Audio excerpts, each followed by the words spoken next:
Howdy, I'm Lee Wilson, and this is TGO Wyoming, on the move. And winter is coming. Yes, I have said it before, and I am saying it again. Winter is on its way. So, I am getting ready for it, and I'm going to kind of give you guys a few of my suggestions, how to prepare for winter, if this is indeed a season that affects your region, and a few things that I'm doing to get ready for winter. So, winter here in Wyoming gets cold. It can get really darn cold. It can get -40 cold. So, I am going to do my best to winterize everything I can. I'm going to start with a yard cleanup, right?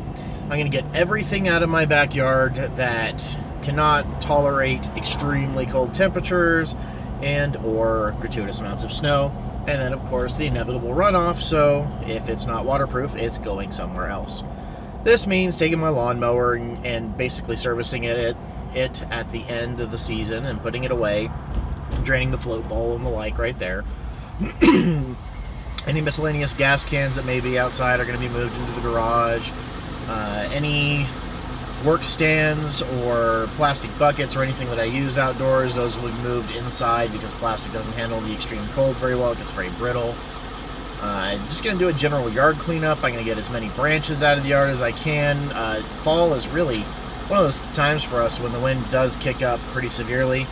And we have had some tree branches break off and come down.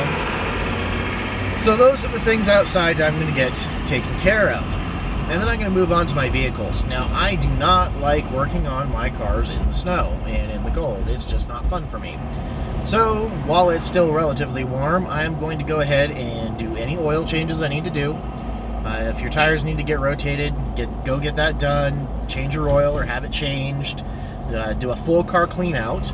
And I'm talking, vacuum your car out, get all the trash out, make sure all your gear is organized in there. Make sure that you have your winter gear loaded into your car.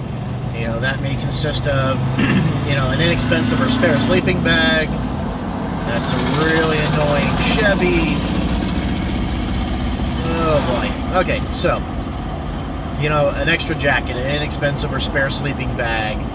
Make sure you have your, roadside signaling flares. Make sure you have a shovel, a snow shovel.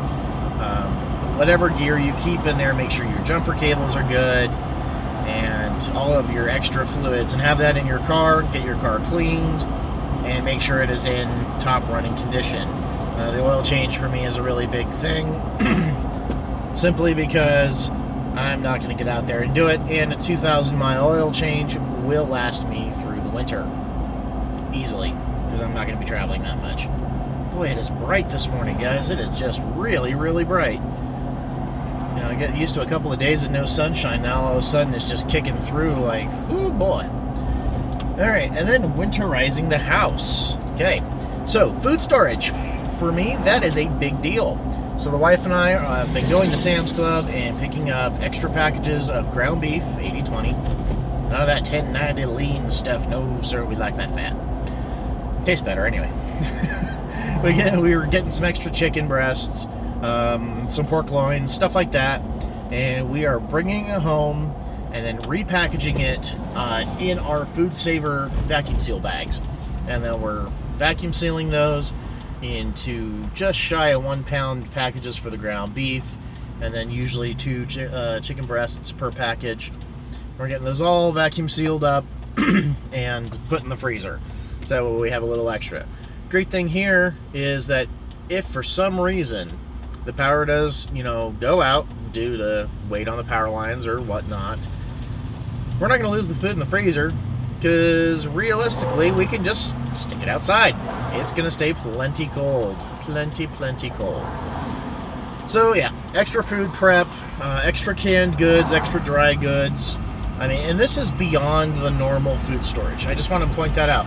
This is not the long-term food storage supply. This is the immediate winter extra supply.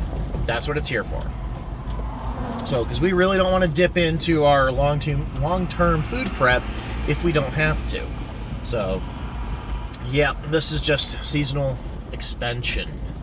Alright, next thing I'm going to do, I'm going to take my window AC unit out and get that serviced and put away for next year. That way I do not have to deal with drafts that are associated with keeping that thing in the window all year long. parked. Hooray, I'm at work. I'm also going to go through and check all of my windows. Now, my house was built in 1924, so I have double pane windows, and they're not the greatest. Honestly, if I could, I would replace the windows with much more efficient units, but I don't have that $15,000 sitting around to do all that. So I'm going to make do with what I have, and I'm going to use basically foam window trim. You know, foam everything up that I can. You know, it's good insulation, it's cheap, it sticks on there, don't have to worry about it, and just basically make sure I can make my home as energy efficient as possible. I don't want to be spending a whole ton on natural gas if I don't have to heat the place. I'm going to anyway, but I'm going to try to mitigate that. I'm also going to make sure that all of my outdoor water faucets are prepped and ready. I really am a big fan of those little foam faucet covers. I had a faucet line freeze a few years back and blew a pipe inside the basement, which has caused problems ever since. So since then, I've become a very big fan of those faucet covers. But those are just basically a few things I'm running down that I'm going to do for the house and the yard and the vehicles to prepare for winter. And it's basically take care of your stuff. Yep, it'll treat you right if you treat it right. So make sure you are ready for the cold. So that's about it for today. I hope you have found this video educational and or entertaining. Either one is fine by me. If you have, please let me know how I'm doing in the comment box below. Yes, I actually do read those and I do reply to those, and I do appreciate knowing what you guys think, and gals, but mostly guys. So says Google Demographics.